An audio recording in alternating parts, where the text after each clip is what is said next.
Hi guys, நம்ம என்ன video பார்க்க போகிறோம்னா ரோட்டு கடை காளான் தான் செய்ய போகிறோம். அது வீட்டில் எப்படி செய்யறதுன்னு வாங்க வீடியோ கொடுக்கலாம். இப்போ ஒரு முட்டைக்கோஸ் எடுத்துக்கிடுவோம். சின்ன பிள்ளைங்க இருக்கும் போது கத்தி சிசர் எது பேரண்ட்ஸ் இல்லாமல் யூஸ் பண்ணாதீங்க. ஆனியனை கட் பண்ணிக்கிடுவோம். ஆனியனும் மல்லித்தலையும் கட் பண்ணிக்கிடுவோம். தேவையான அளவு சால்ட்டு போட்டுக்குவோம். மலை சாரமாக தூவுங்க. தேவையான அளவுக்கு மஞ்சள் பொடி போட்டுக்கலாம்.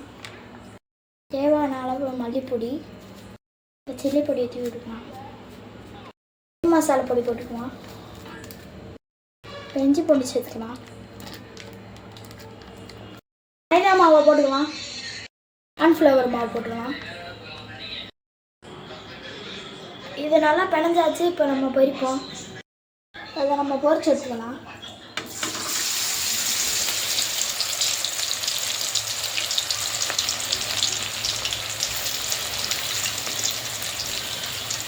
எல்லா முட்டைக்கோசையும் பொரிச்சு எடுத்தாச்சு. இப்போ கிரேவி எப்படி பண்ணுறதை வாங்க காமிக்கிறேன். ஆனியனை ஃப்ரை பண்ணிக்குவோம்.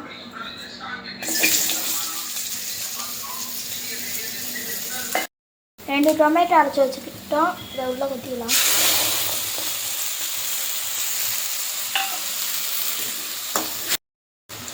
மல்லிப்பொடி கொட்டிக்கலாம். மஞ்சள் பொடி கொட்டிக்கலாம். கொஞ்சம் இஞ்சி பூண்டு பேஸ்ட்டு போட்டுக்கலாம். தேவையான அளவு உப்பு சேர்த்துக்கலாம். சோயா சாஸ் இப்போ ஊற்றிக்கலாம். எல்லாத்தையும் நம்ம மொத்தமாக அரைச்சிக்கலாம்.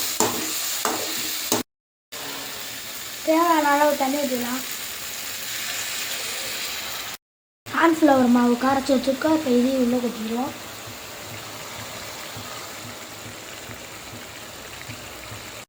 இது கூட பொரிச்சு வச்ச முட்டைக்கோஸை உள்ள கொட்டிடலாம். இப்போ வெங்காயத்தை போட்டுக்கலாம்.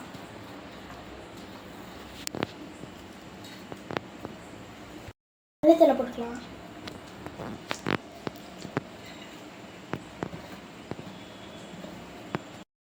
கான் போட்டுக்குவோம்.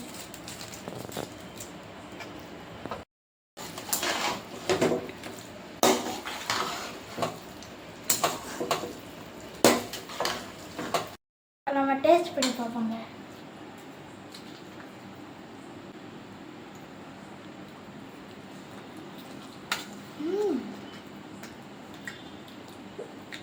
அருமையாக இருக்குங்க. இதோட வீடியோ முடியுது. லைக் பண்ணுங்கள், ஷேர் பண்ணுங்கள், சப்ஸ்கிரைப் பண்ணுங்கள். மறக்காம உசரப்பட்டு பாடி எல்லாம் சப்ஸ்கிரைப் பண்ணுங்கள். பாய்.